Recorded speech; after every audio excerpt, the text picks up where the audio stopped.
Please join me as I request Honorable Prime Minister Modi for his inaugural address.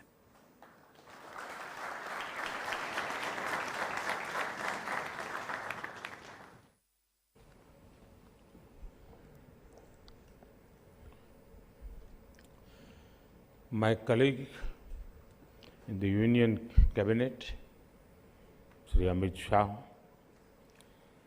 distinguished dignitaries,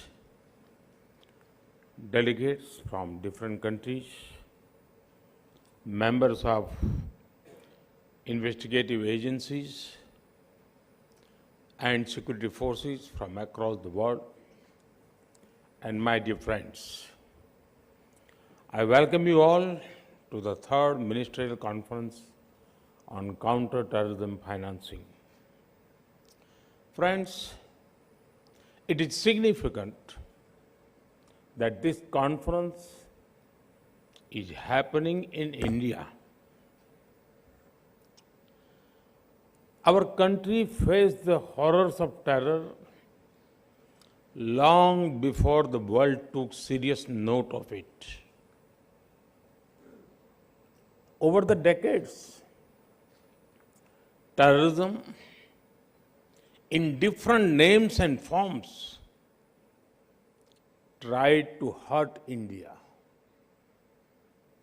We lost thousands of precious lives, but we have fought terrorism bravely. The delegates have a chance to interact with a country and people who have been firm in tackling terror. We consider that even a single attack is one too many. Even a single life lost is one too many. So, we will not rest till terrorism is uprooted. Friends, this is a very important gathering.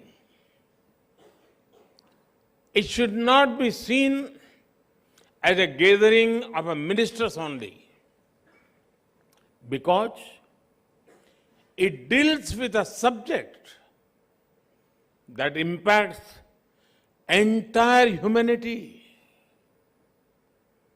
The long-term impact of terrorism is particularly hard on the poor and on the local economy, be it tourism or trade. Nobody likes an area that is constantly under threat. And due to this, the livelihoods of people are taken away. It is all the more important that we strike at the root of terror financing.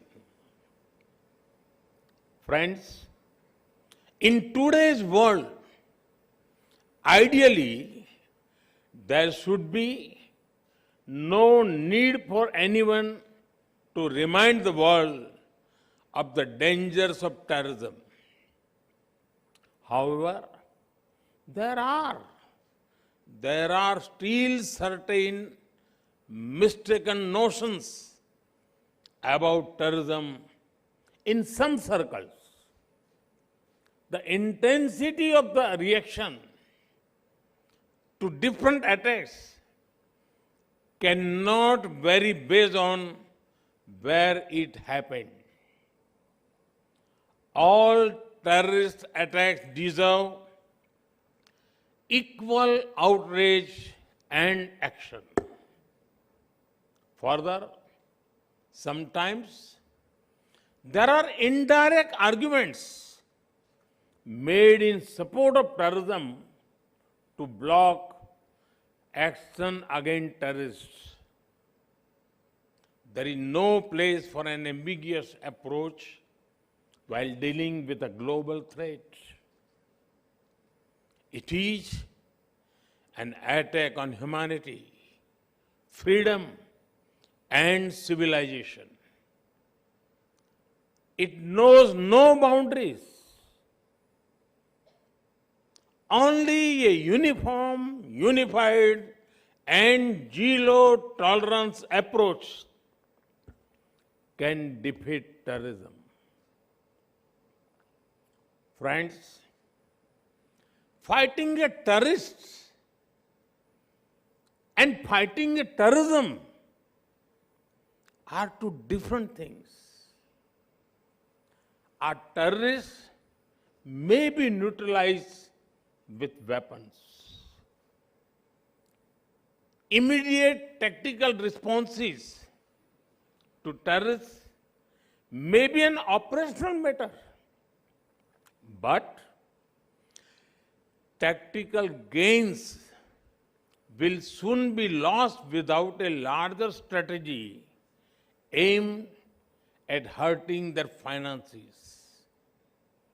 A terrorist is an individual, but terrorism is about a network of individuals and organizations.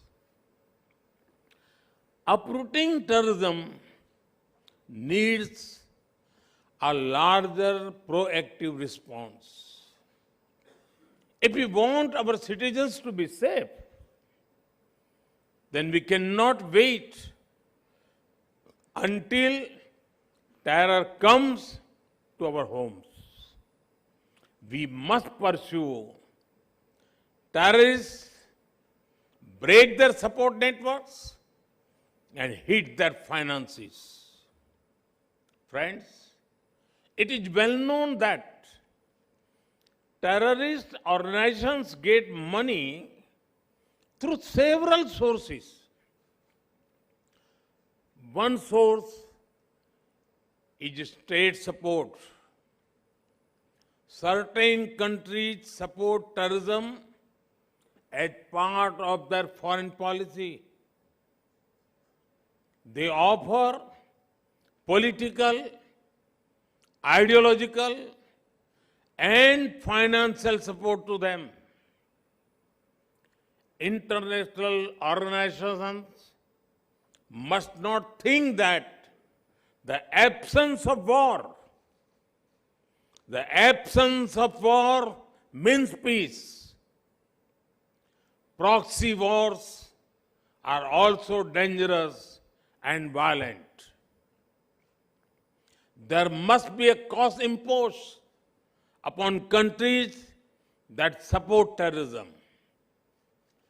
Organizations and individuals that try to create sympathy for terrorists must also be isolated.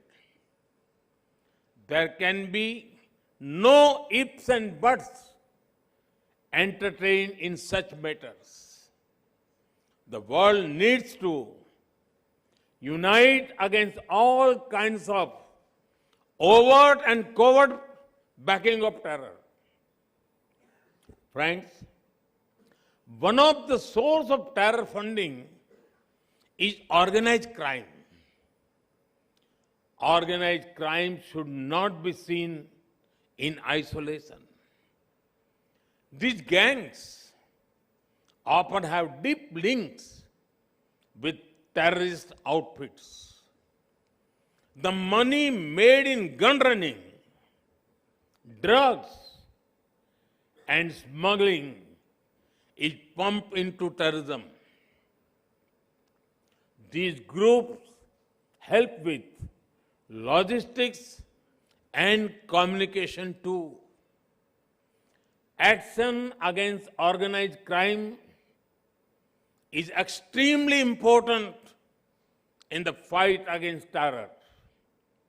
At times, even activities like money laundering and financial crimes have been known to help terror fundings.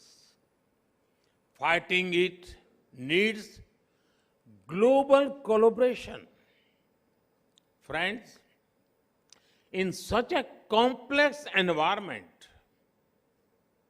the United Nations Security Council,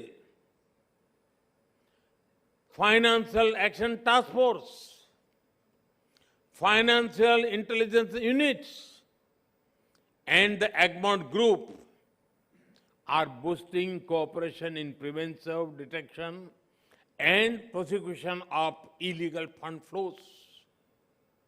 This is helping the war against terror in many ways over the past 2 decades. This also helps in understanding terror funding risks. Friends, now the dynamics of terrorism are changing. Rapidly advancing technology is both a challenge and a solution. New kinds of technology are being used for terror financing and recruitment.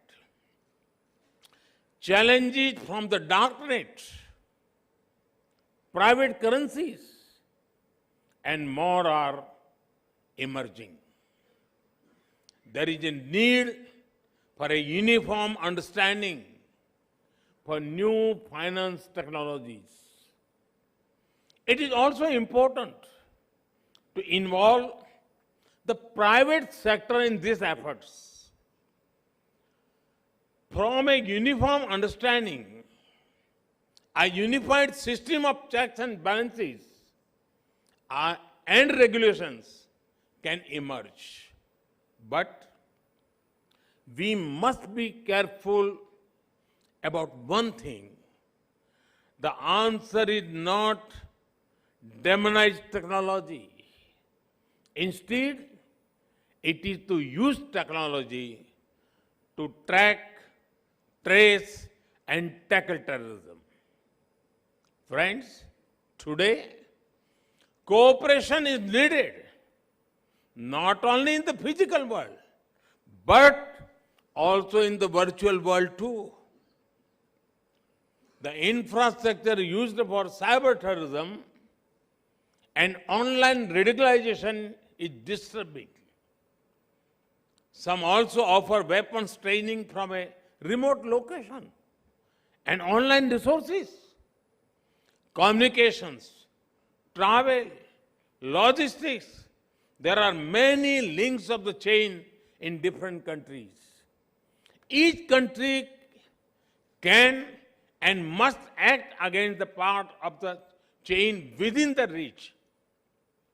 Friends, many different nations have their own legal principles, procedures, and processes.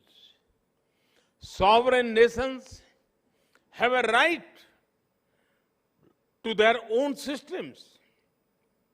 However, we must also be careful not to allow extremists to misuse differences between systems. This can be prevented through deeper coordination and understanding between governments. Joint operations, intelligence coordination, and extradition help the fight against terror. It is also important that we jointly address the problem of radicalization and extremism. Anyone who supports radicalization should have no place in any country.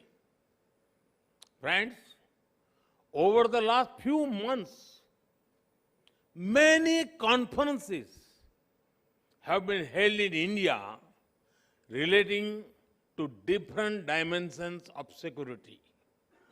India hosted the General Assembly of the Interpol in New Delhi, a special session of the United Nations Security Council's Counter Terrorism Committee happened in Mumbai. At this No Money for Terror conference, India is helping build global momentum against terror funding. Our intention is to bring the world together in taking the war against terrorism to the next level. Friends, I wish all the participants success in the deliberations over the next few days. I'm positive that you will help in attacking terror funding in all its dimensions. Thank you. Thank you very much.